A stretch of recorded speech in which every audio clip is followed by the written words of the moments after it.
হাতে পাওয়া আবহাওয়ার ভয়ঙ্কর আপডেট।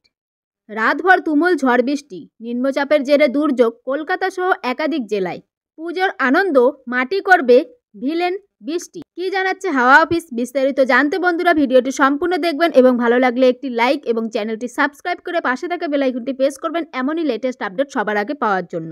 তো রাতভর বৃষ্টির পর সকালেও ভাসছে শহর।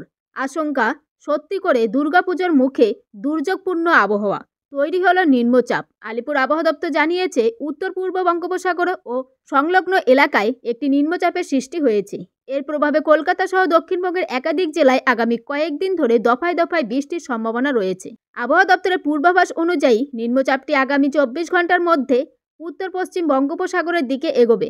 এছাড়া 25শে সেপ্টেম্বরের দিকে আরও একটি নিম্নচাপ তৈরি হওয়ার সম্ভাবনা রয়েছে। 26শে সেপ্টেম্বরের মধ্যে এই নিম্নচাপ আরও শক্তিশালী হয়ে গভীর নিম্নচাপে পরিণত হতে পারে বলে আশঙ্কা। মঙ্গলবার থেকেই দক্ষিণবঙ্গের বিভিন্ন জেলায় ভারী বৃষ্টির পূর্বাভাস দেওয়া হয়েছে।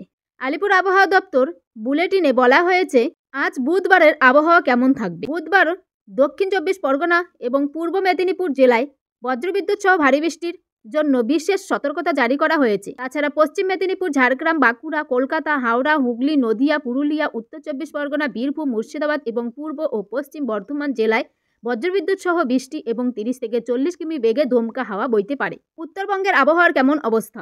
উত্তরবঙ্গে দার্জিলিং, কালিম্পং, আলিপুরদুয়ার, কোচবিহার, জলপাইগুড়ি, মালদা এবং 2 দিনাজপুর জেলায় কখনো হালকা তো কখনো মাঝারি মাত্রার বজ্রবিদ্যুৎ সহ বৃষ্টির সম্ভাবনা রয়েছে। পুজোর আগে এই নিম্নচাপের প্রভাবে দক্ষিণবঙ্গ জুড়ে আকাশ ঢেকে থাকবে মেঘে।